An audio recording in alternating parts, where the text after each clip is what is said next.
Good afternoon. আজি এতিয়া পাকঘৰত আহিলোঁ, দেৰিয়ে হৈছে, 2 বাজিছে। এতিয়া মই বিশেষ নবনাওঁ, আকৌ এখনেই আঞ্জা বনাম। এয়া পনীৰ দেখিছেনে, আৰু এয়া কাবেলি বুট বুলি কয়, আৰু আলু। আৰু এয়া এতিয়া কুকাৰত বহাই দিম, সিজাই ল'ম আগতে। এতিয়া কুকাৰত বুটকেইটা সিজাই দিছোঁ, আৰু ইয়াতে কেৰাহীত মই পনীৰকেইটা ভাজিম। কেৰাহীত তেল দিওঁ।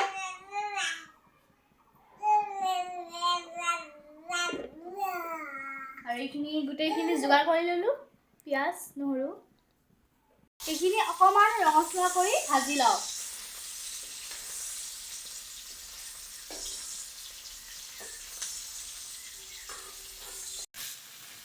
পনীৰখিনি নুমোৱাৰ পাছত এতিয়া মই পিঁয়াজ আদা নহৰু আৰু এয়া বইল বুটখিনি দি দিছোঁ।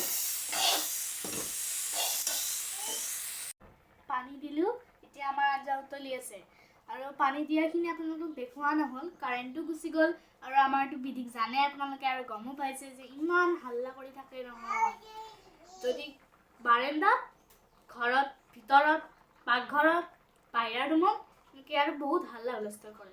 সেইকাৰণে পানী দিয়াটো আপোনালোকক দেখাব নোৱাৰিলোঁ, দুখ নধৰিব দেই।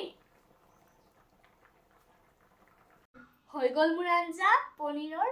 তেতিয়াহ'লে মই ভাত খাওঁ, বাই বাই। ভাত খালোঁ, ভাত খাই উঠিলোঁ। আজি যে আঞ্জাখন ইমান বেয়া হৈছে নহয়। মায়ে যে কৈছে আজিৰ পৰা তই পাকঘৰতে সোমাব নালাগে। আৰে যি হ'ল, মইতো বনাইছোঁ ন কিবাকে।